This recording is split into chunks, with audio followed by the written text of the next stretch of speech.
Hello, Mark. I'm Alisa. My student number is S0441055. My title is Jamie Oliver. Teach every children about food. And I'm a freshman at NCUE.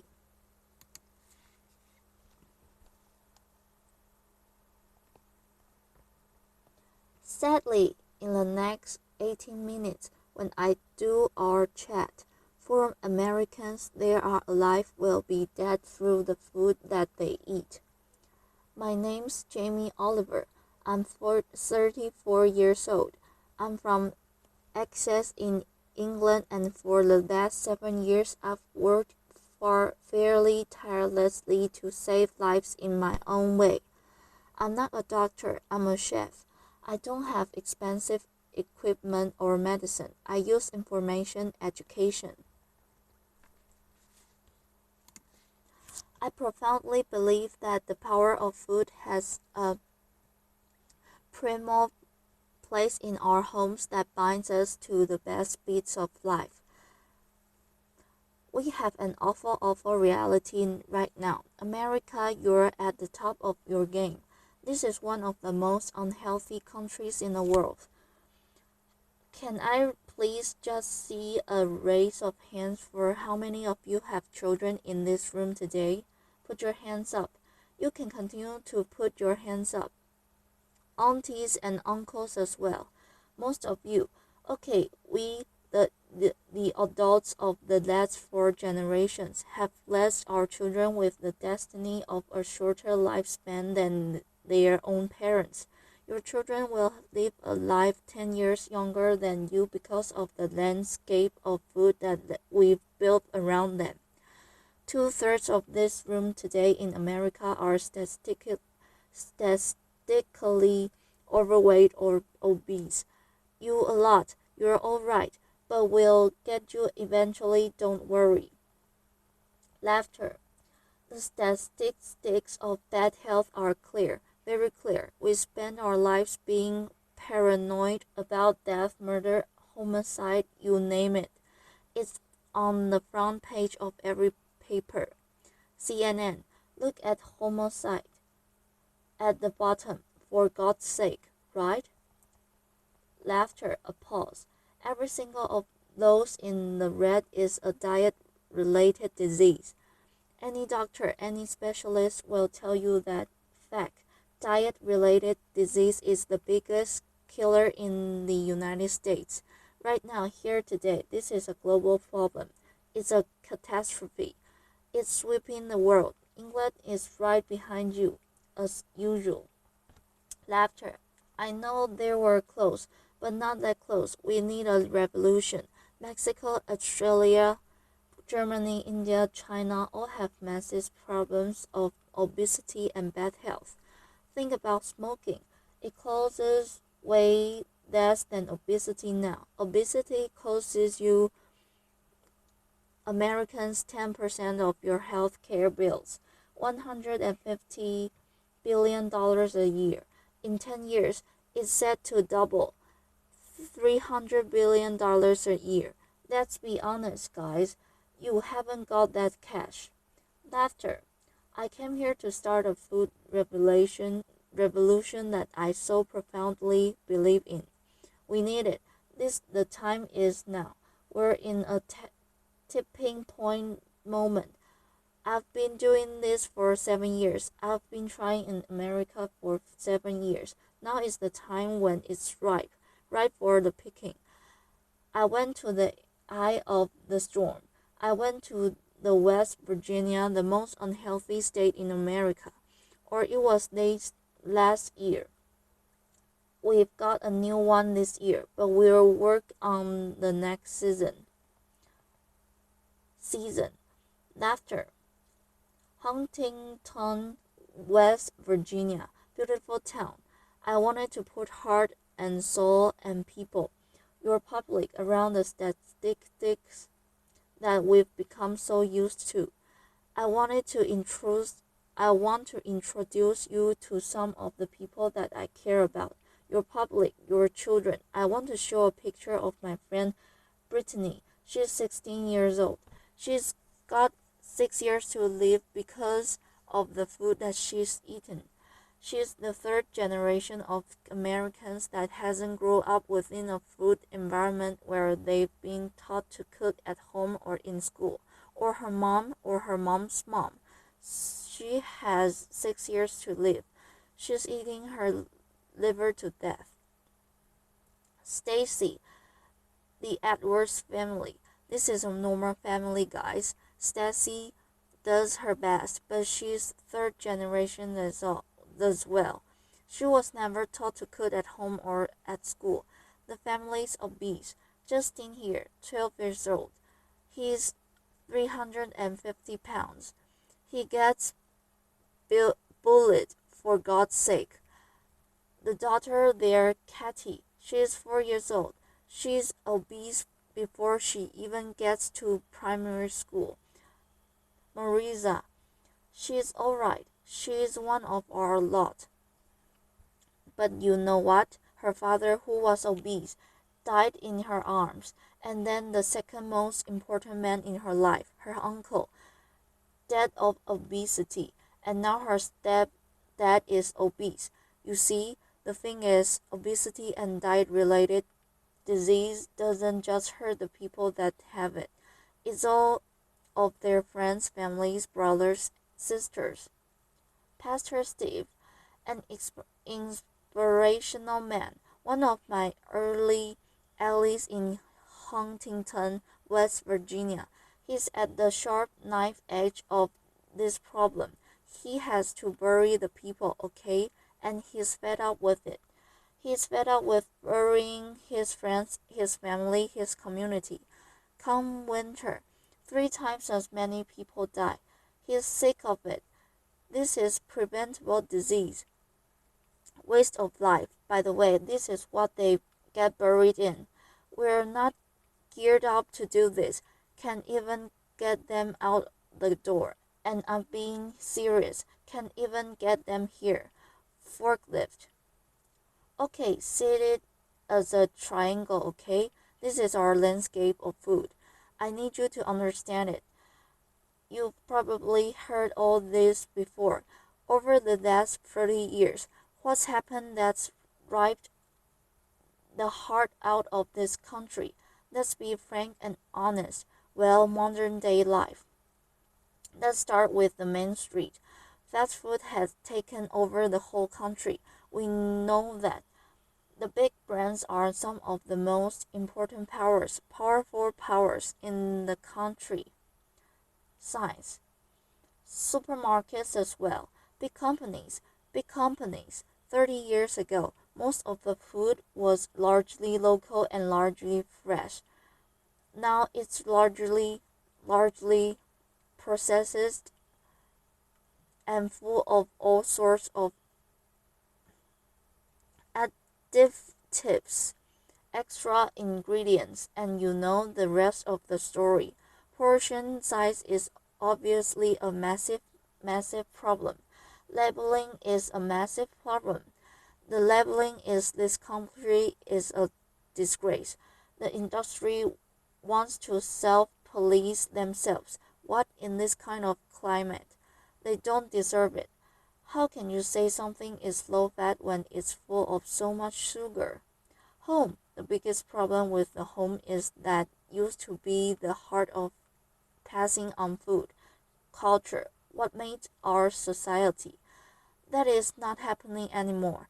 And you know, as we go to work and as life changes, and as life always evolves, we kind of have to look at it holistically, step back for a moment, and readdress the balance. It hasn't happened for 30 years, okay? I want to show you a situation that is very normal right now. The Edwards family. Video. Jamie Oliver. Let's have a talk. This stuff goes through you and your family's body every week, and I need you to know that this is going to kill your children early. How are you feeling? Stacy, Just feeling really sad and disgraced right now, but I want my kids to succeed in life, and this isn't going to get them there, but I'm killing them. Joe, yes, you're you are. You are. But we can stop that. Normal. Normal. Let's get on schools. Something that I'm fairly much a specialist in. Okay, school. What is school? Who invented it? What's the purpose of school? School was always invented to armor arm us with the tools to make us creative, do wonderful things, make us earn a living, etc. It's been kind of in this sort of tight box for a long time, right? But we haven't really involved it to deal with the health catastrophe of America, okay? School food is something that most kids, 31 million a day, actually have twice a day, more than often, breakfast and lunch, 180 days of the year. So you could say that that school food is quite important, really, judging the circumstances. Laughter. Before I crack it to my rant, which I'm sure you're waiting for. Laughing. Laughter. I need to say one thing, and it's so important in hopefully the magic that happens and unfolds in the next 3 months. The lunch ladies, the lunch cooks of America, I offer myself their ambassador. I'm not slagging them off. They're doing the best they can do. They're doing their best. But they're doing what they're told, and what they're being told to do is wrong. The system is highly run by accountants. There's not enough or any food knowledgeable people in the business. There's a problem. If you're not a food expert, and you've got tight budgets and it's got getting tighter, then you can't be creative. You can't duck and dive and write different things around things. If you're an accountant and a box ticker, the only thing you can do in these circumstances is buy cheaper shit. Now, the reality is the food that your kids get every day is fast food. It's highly processed. There's not enough fresh food in there at all. The amount of additives, numbers, ingredients you won't believe. There are not enough veggies at all. French fries are considered a vegetable. Pizza for breakfast. They don't even get crockery. Knives and forks? No, they're too dangerous. They have scissors in the classroom, but knives and forks? No. And the way I look at it is, if you don't have knives and forks in your school, you're purely endorsing from a state level fast food because it's handheld. And yes, by the way, it is fast food. It's sloppy joes. It's burgers. It's winers. It's pizzas. It's all of that stuff. Size. 10% of what we spend on healthcare, as I said earlier, is on obesity, and it's going to double. We're not teaching our kids.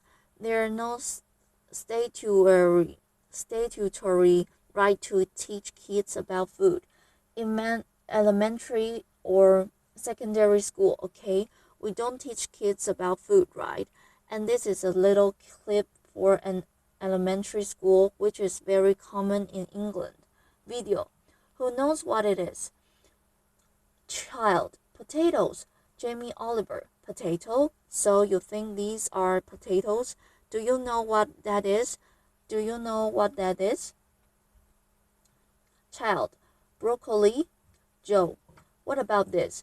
Our good old friend. Child. Celery. Joe. No. What do you think it is? Child. Onion. Joe.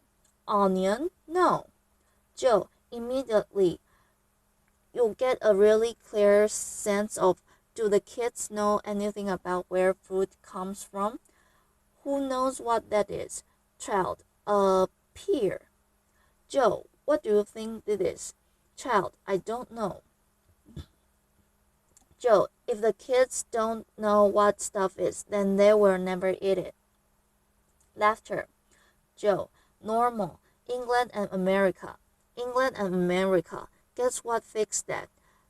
2 1-hour sessions. We've got to start teaching our kids about food in school. Period. A pause. I want to tell you about something that kind of epitomizes the trouble that we're in, guys, okay? I want to talk about something so basic as milk. Every kid has the right to milk at school. Your kids will be having milk at school, breakfast and lunch, right? They're being having 2 bottles, okay? And most kids do. But milk ain't good enough anymore. Don't get me wrong. I support milk, but some at the milk board probably paid a lot of money for some geezer to work out that if you put loads of flavorings, colorings, and sugar in milk, more kids will drink it. Yeah, obviously. Now that's going to catch on the Apple board is going to work out that if they make coffee apples, they'll eat more as well. Do you know what I mean? For me, there isn't any need to flavor the milk, okay? There's sugar in everything. I know the ins and outs of those ingredients. It's in everything. Even the milk hasn't escaped the kind of modern day problems. There's our milk. There's our carton. In that is nearly as much sugar as one of your favorite cans of fizzy pop, and they are having two a day. So let me just show you. We've got one kid here having, 8 tablespoons of sugar a day. Do you know there's your week, there's your month, and I've taken the liberty of putting in just the 5 years of elementary school sugar just for milk. Now, I don't know about you guys, but budgeting the circumstances right, any judge in the whole world would look at the statistics and the evidence, and they would find any government of old guilty of children abuse. That's my belief. A pause. A pause ends. Now, if I came up here, and I wished I could come up here today and hang a cure for AIDS or cancer, you'd be fighting and scrambling to get to me. All this bad news is preventable. That's the good news. It's very, very preventable. So let's just think about. We got a problem here. We need to reboot.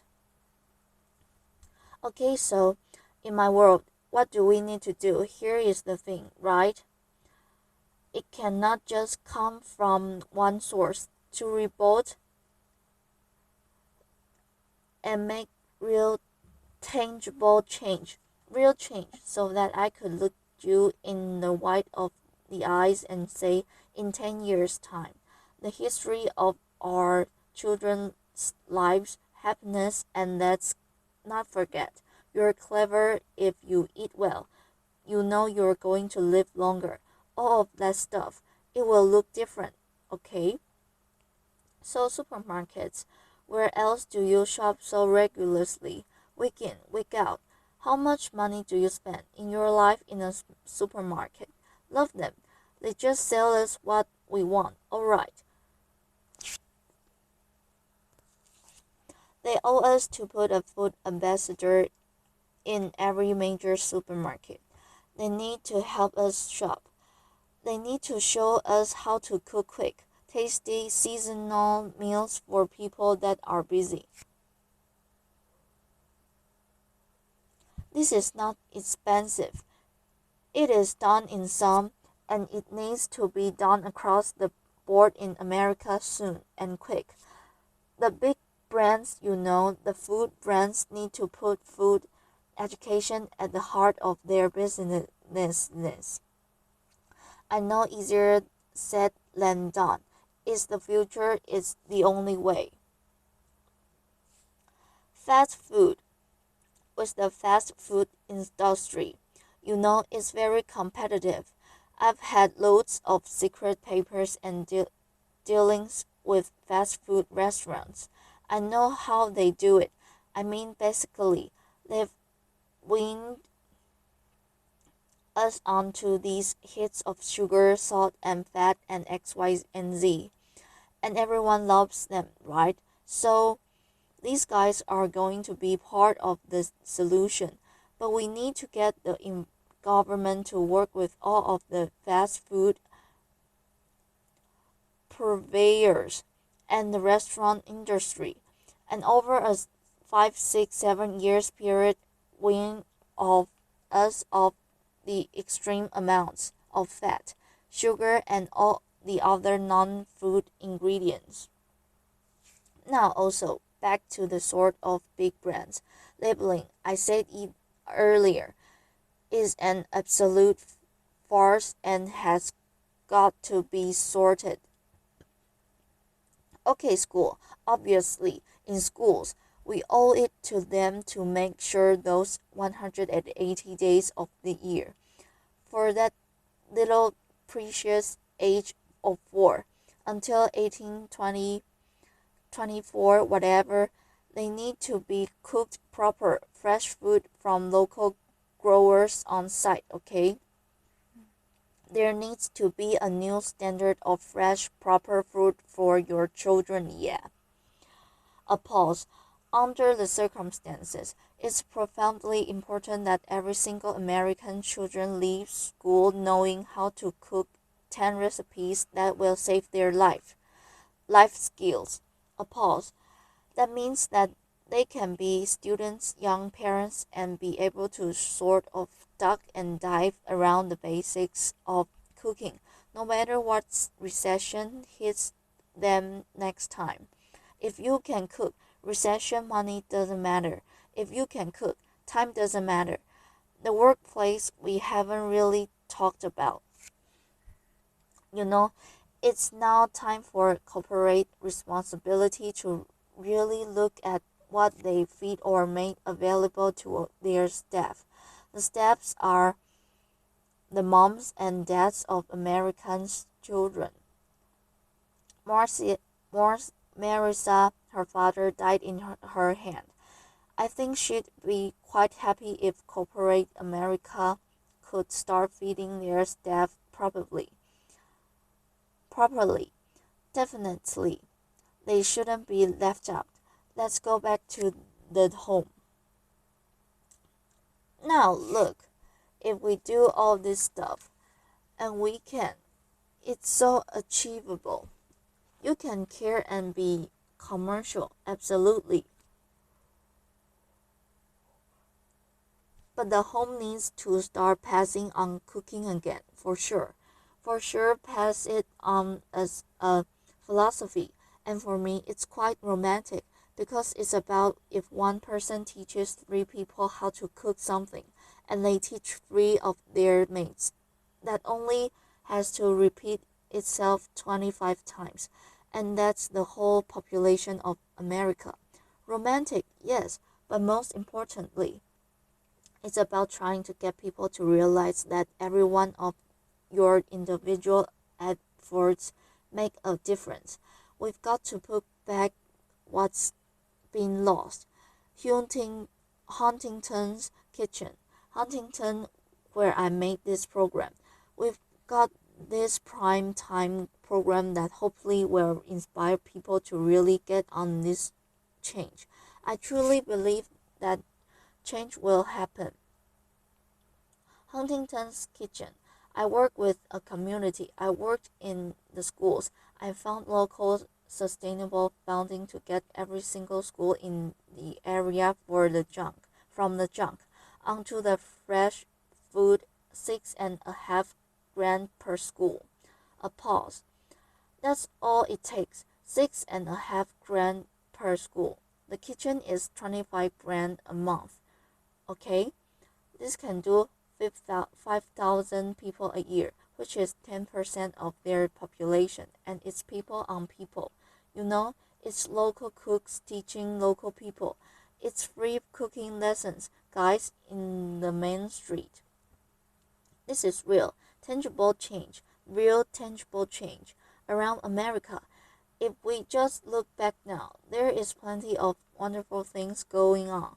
There is plenty of beautiful things going on. There are angels around America doing great things in schools, farm to school setups, garden setups, education. There are amazing people doing this already. The problem is they all want to roll out what they're doing to the next school, but there's no cash. We need to recognize the experts and the angels quickly, identify them, and allow them to easily find the resource to keep rolling out what they're already doing and doing well. Businesses of America need to support Mrs. Obama to do the things that she wants to do. A pause. And look, I know it's weird having an English person standing here before you talking about all this. All I can say is, I care, I'm a father, and I love this country, and I believe truly, actually, that if change can be made in this country, beautiful things will happen around the world. If America does it, other people follow will follow. It's incredibly important. Audience, yeah. A pause.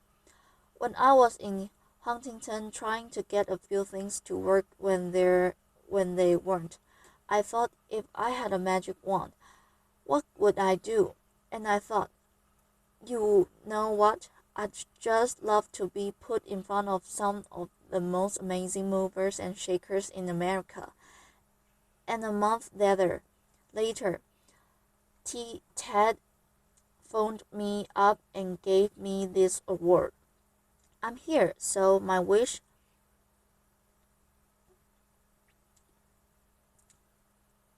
dyslexic, so I'm a bit slow. My wish is for you to help a strong, sustainable movement to educate every child about food, to inspire families to cook again, and to empower people everywhere to fight obesity. A pause. Thank you. A pause continues.